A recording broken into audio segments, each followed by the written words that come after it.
"Be quiet. This place isn't for you." The words cracked across the late afternoon air like a whip. Officer Darren Whitfield, a tall, broad-shouldered white policeman with a square jaw and a temper that had always run hotter than his badge could justify, ripped the white cane from the hands of an elderly woman. His grip was merciless, his eyes sharp with disdain, and before the crowd in the city park could even gasp, he snapped the cane clean across his knee and hurled the broken halves to the ground. The victim was Evelyn Carter, a 72-year-old black woman, small-framed and thin from a lifetime of labor. Her clouded eyes, blind from an accident decades earlier, turned toward the sound, though they saw nothing. Her hair, silver and neatly tied beneath a scarf, trembled slightly in the wind. She was no stranger to humiliation, but the sudden violence left her frozen, hands empty, the air stripped of the fragile dignity she had carried into this walk.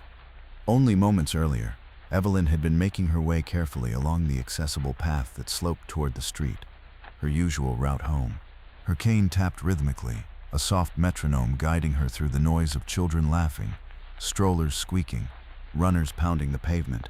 The park was alive with the rituals of families and workers at day's end, a fragile pocket of peace carved from the city's relentless pace. But at the base of the ramp, a police cruiser blocked the way, angled casually across the curb cut as though the sidewalk belonged to him alone. Evelyn stopped, her cane tip touching rubber. She waited, then tapped the tire gently, the way one might knock on a closed door. Finding the side mirror, she lifted her voice with care. "Excuse me, sir. Could you move the car back a bit? I need to cross here." Her tone was polite, almost deferential. She had learned long ago that when you carried both black skin and blindness, the world required you to apologize for existing. The driver's door creaked open. Officer Whitfield unfolded himself from the seat, irritation already etched into his face. He was in his 40s, with cropped blonde hair and a chest that pushed against his uniform like it might burst free at any second. His expression was less of confusion than contempt. "You making a scene, lady?" "Wait a second. If you like this video, please like, comment, and subscribe. It really helps us." "What's the fuss?" His voice was loud enough for passers-by to hear. "It's just a damn curb. Walk around." Evelyn steadied herself. "Sir, this is the ramp for people like me. It's the law. We all need to respect the space for those who can't." Her words never finished. His lip curled, disgust playing. "A filthy blind black woman telling me the law? You should be grateful anyone lets you walk here at all." The insult hit harder than the heat beating down from the sun. But Evelyn didn't raise her voice. Years of surviving had trained her to meet cruelty with patience, to hold her composure as though it were her last possession. "We share these places," she said softly. "That's what makes them just." It was that calmness, unshaken, unafraid, that tipped him over the edge. With sudden fury, Whitfield lunged forward, yanked the cane from her grasp and snapped it in two. The crack rang out, obscene in its finality. Gasps rippled through the crowd. Children clutched their mother's hands. A jogger slowed, pulling out his phone. A pair of teenagers whispered, their camera already rolling. "Post it," one muttered. "This'll blow up. We'll get hits for days." But no one stepped between Evelyn and the man with the badge. Authority carried its own armor, and fear kept the onlookers still. Evelyn stooped, her hands trembling as she felt for the splintered pieces scattered across the pavement. Her fingers closed around one fragment, then another, gathering them to her chest as though they were something more than wood and plastic, as though they were the last fragile proof of her independence. Her face lifted slightly, blank eyes turned upward, and for a moment it seemed she might speak. But she said nothing.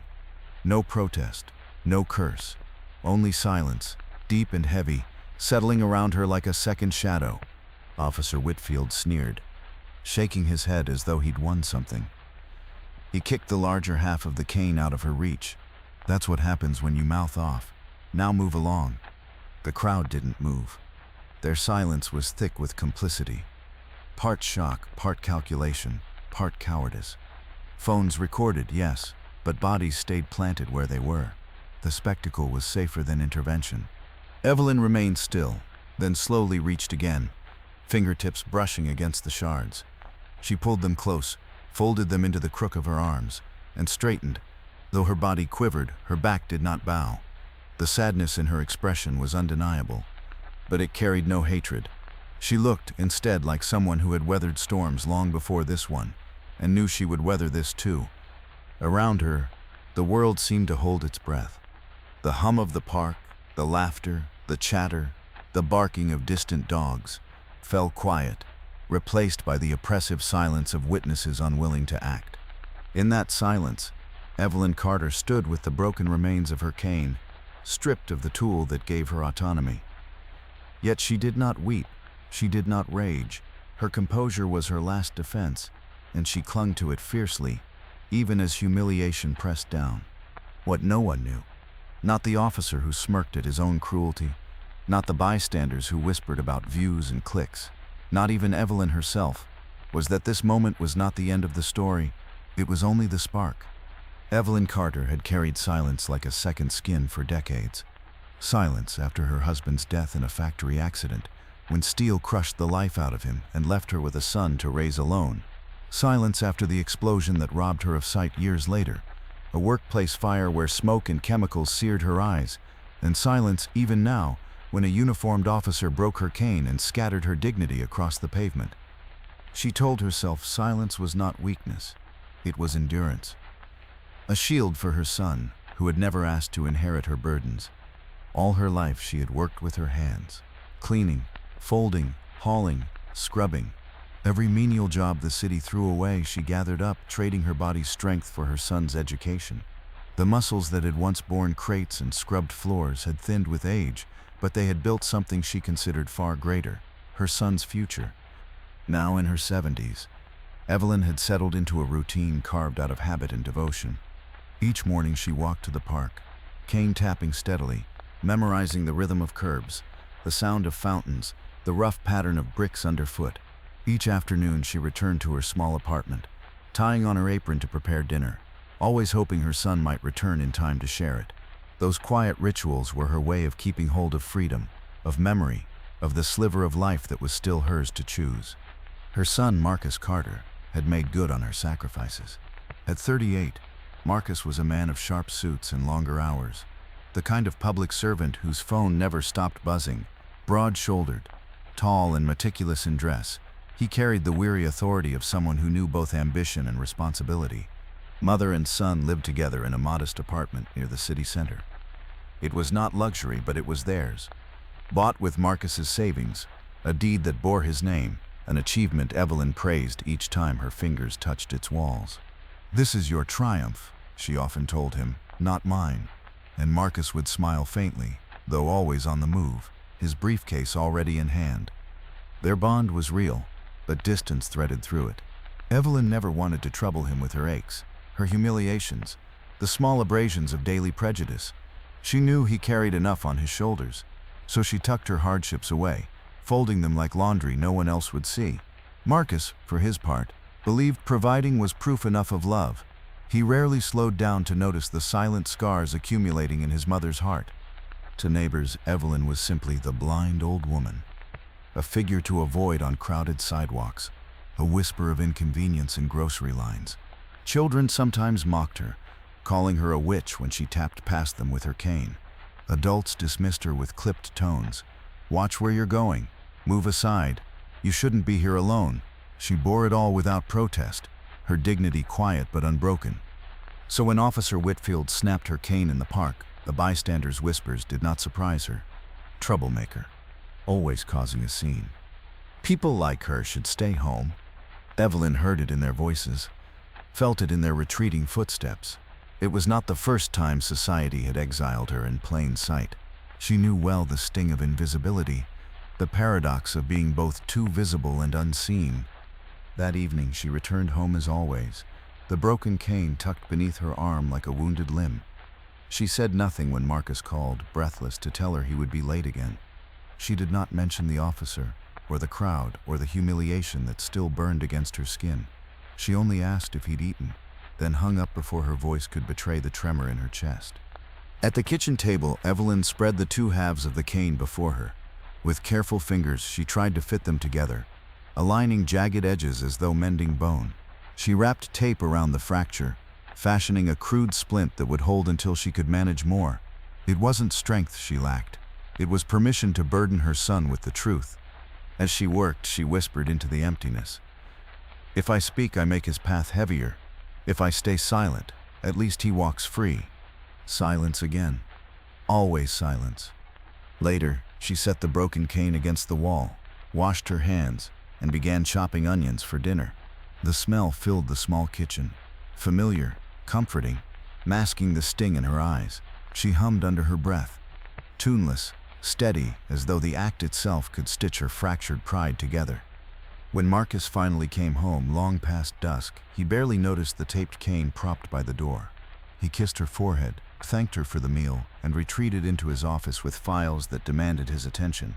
Evelyn smiled as though everything was fine, and in that smile she buried the truth. She had been humiliated, not for the first time, and perhaps not for the last, but she would not let it cross his threshold. The next morning, Evelyn rose before dawn. She felt for the cane, its balance uneven beneath her grip, and stepped once more into the world. The park awaited, the same path, the same risks. For all its dangers, it was still the place where she remembered freedom, the sound of children, the warmth of the sun, the nearness of life unfolding. She would not let fear claim that last fragment of her independence. The broken cane tapped out her determination, even as strangers looked away. Evelyn Carter's silence was not emptiness. It was a decision, born of love. Yet in that silence, the city mistook her dignity for weakness, her endurance for irrelevance. They did not know what history had carved into her bones, nor what storm was already gathering just beyond her door. And she did not know that silence, this time, would not hold.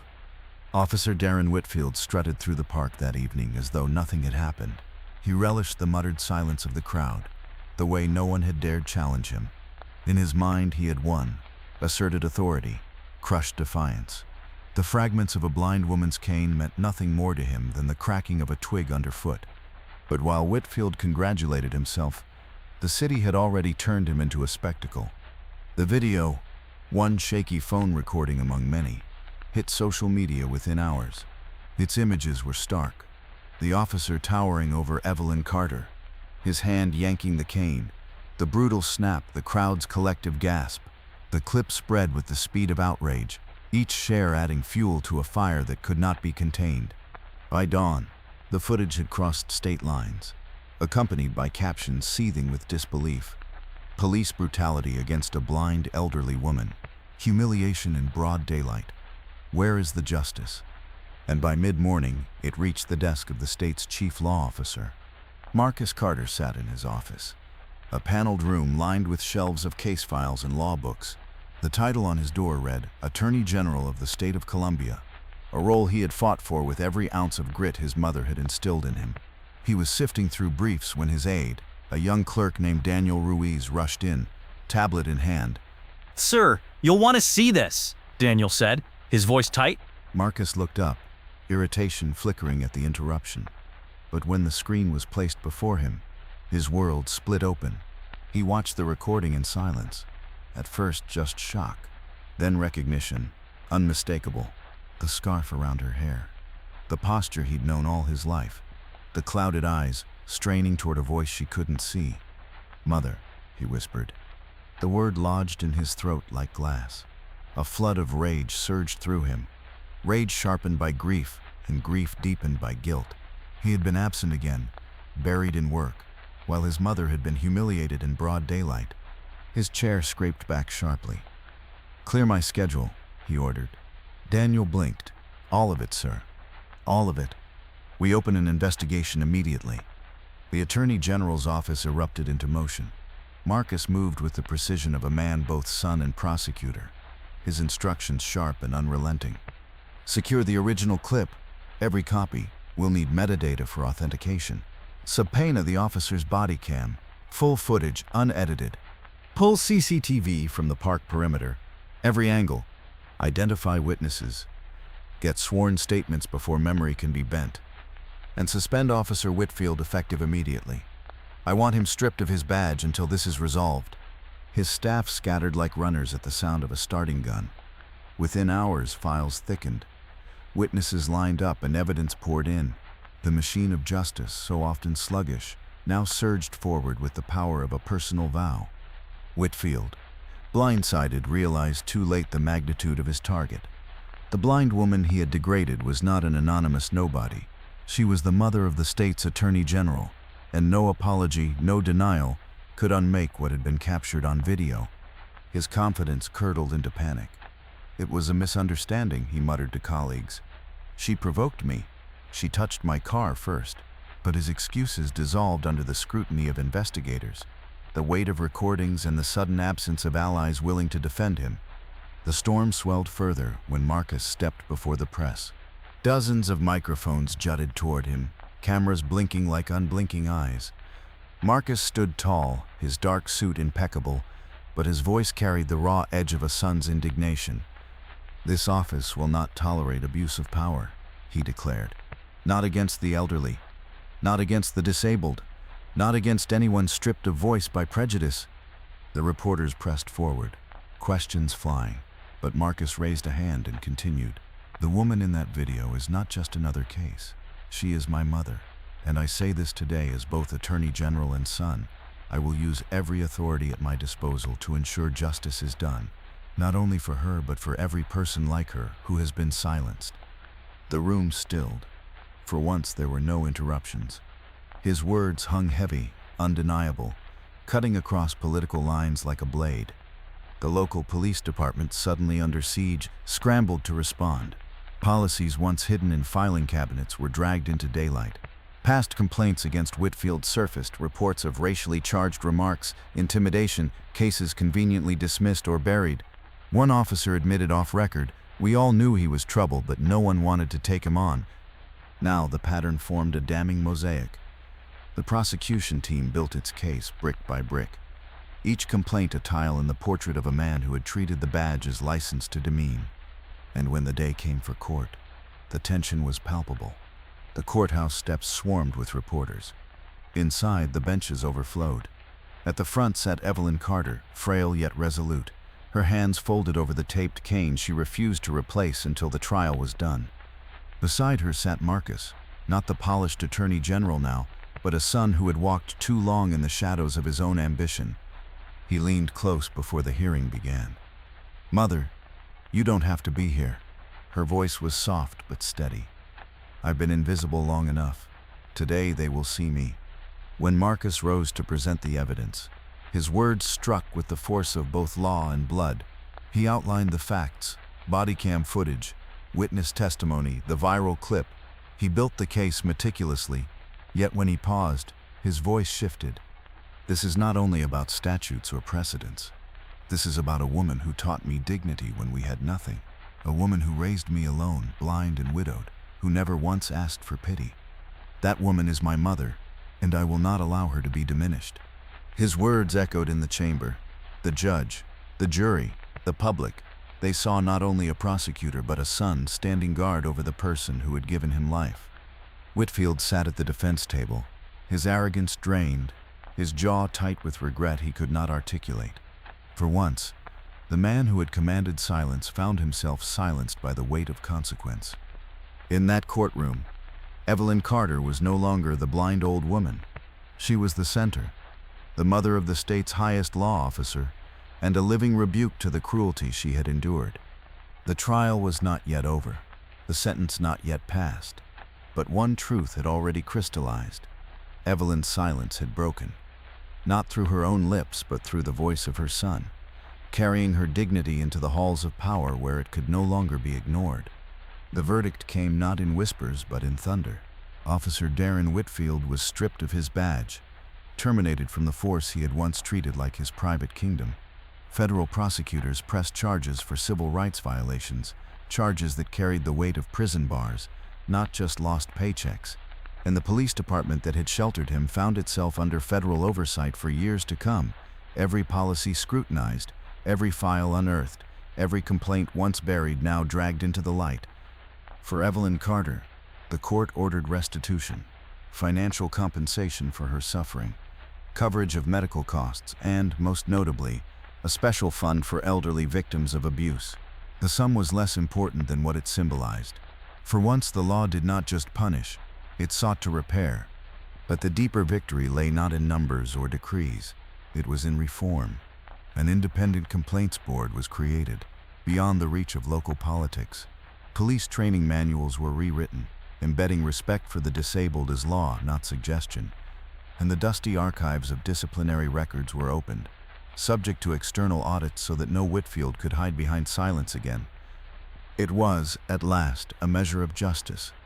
Not perfect, never enough to erase the scars, but enough to begin again. Weeks later, Marcus Carter led his mother up the steps of a modest new home. It wasn't a mansion. He had no interest in spectacle.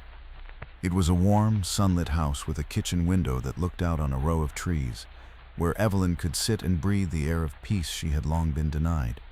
Inside, she moved with familiar rhythm, though her sightless eyes could not admire the space.